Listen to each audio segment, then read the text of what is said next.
बिस्मिल्लाहिर्रहमानिर्रहीम। अस्सलाम वालेकुम नाज़रीन, मैं हूँ आसमा शिराजी। प्रोग्राम है फैसला आपका। नाज़रीन, कौमी असम्बली का इजलास जारी है और गुज़िश्ता 2-3 दिनों से वहाँ पे बहुत एहतजाज भी हो रहा है, नज़र आ रहा है, कुछ तकारीर भी हो रही हैं।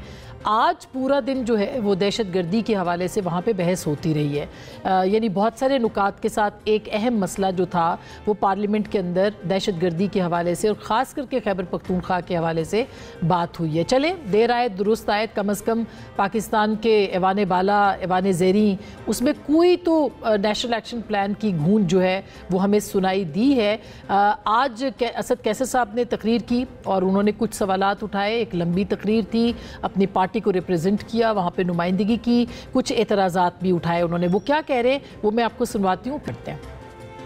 हमें अमन चाहिए। आपने ऑपरेशन करके देख ली, क्यों आपके तमाम ऑपरेशन जो है नाकाम हुए? बजाय इसके कि आप ऑपरेशन पे ऑपरेशन करें, आप आबादियों को मिसमार करें, आप लोगों को घरों से निकालें, अपने अवाम के साथ एंगेजमेंट करें। अगर आपके पास कोई दहशतगर्दों का इंटेलिजेंस तो रिपोर्ट होगी, उस पर आप कार्रवाई करें। हम किसी ऑपरेशन को नहीं होने देंगे। ये हमारे सारे जो यहाँ बैठे, हम किसी ऑपरेशन को नहीं होने देंगे। होश के नाखून ले। आप पाकिस्तान की सबसे बड़ी पॉलिटिकल पार्टी को दबा कर ये तस्वीर दे रहे हैं कि हम सब कुछ ठीक है। कौन मानेगा आपको? पूरी दुनिया को पता है कि फार्म 47 की हुकूमत है, इसकी कोई हैसियत नहीं है। पाकिस्तान तहरीक इंसाफ ये समझती है कि खैबर पख्तूनख्वा के जो हालात हैं वो किसी किस्म के ऑपरेशन के मुतकाज़ी नहीं हैं। इसका जवाब तलाल चौधरी साहब ने, जो कि वज़ीर ममलिकत हैं, उन्होंने दिया। वो क्या कहते हैं, ज़रा सुनिएगा। कोई नया ऑपरेशन नहीं हो रहा। कार्रवाई जो नेशनल एक्शन प्लान से हो रही है वो होगी। किसी का बाप भी नहीं रोक सकता। टीटीपी को किसने लाकर इधर बात किया था? आपने। जिसके वजीर और वजीर आला भत्ता दे के जिंदा हो, वो क्या लड़ेंगे? पंजाबी शिया और सिक्योरिटी फोर्स क्यों नहीं पाकिस्तानियों को मार रहे हैं? नेशनल एक्शन प्लान पे कितना अमल हुआ? एनएफसी अवार्ड का 1% पिछली 1.5 दहाई में लिया है।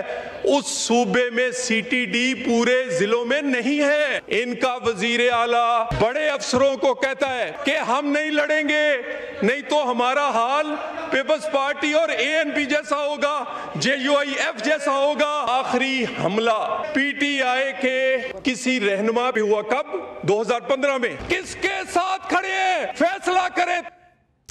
ये बहुत सख्त जुमले हैं जो कि तलाल चौधरी साहब ने अदा किए हैं कि पाकिस्तान तहरीक इंसाफ वाज़े करे वो किसके साथ खड़े हैं। आखिरी हमला 2015 में दहशत गर्दी का पीटीआई पे हुआ, इसके अलावा नहीं हुआ।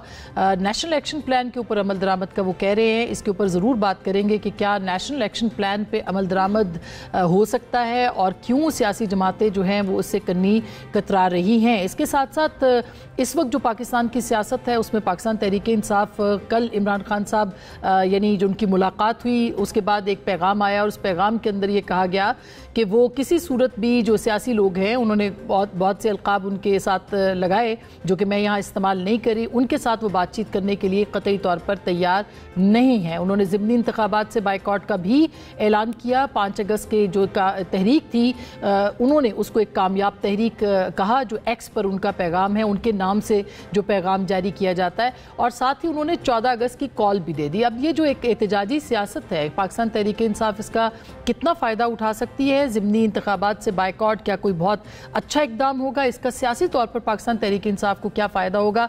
इसके ऊपर भी हम बात करेंगे। और 14 अगस्त थी क्यों जो एहतजाज के लिए, इसके ऊपर भी बात होगी। लेकिन साथ ही साथ नाजरीन, ये दिलचस्प बात है कि पाकिस्तान के वज़ीर दिफा जनाब ख्वाजा आसिफ साहब ने 2 रोज़ पहले एक ट्वीट किया और उस ट्वीट के अंदर उन्होंने पुर्तगाल के अंदर ब्यूरोक्रेसी के हवाले से जायदादें ख़रीदने और वहाँ पे इन्वेस्टमेंट की बात की। इस ट्वीट के बाद बहुत ज़्यादा इस पे शोर मचा है, इस पे बहुत बहस हो रही है कि हुकूमत क्या इस पे कोई तहकीकात करेगी या नहीं करेगी। इस पे बात करेंगे और कुछ बहरिया टाउन के हवाले से भी बात होगी आज के इस प्रोग्राम में।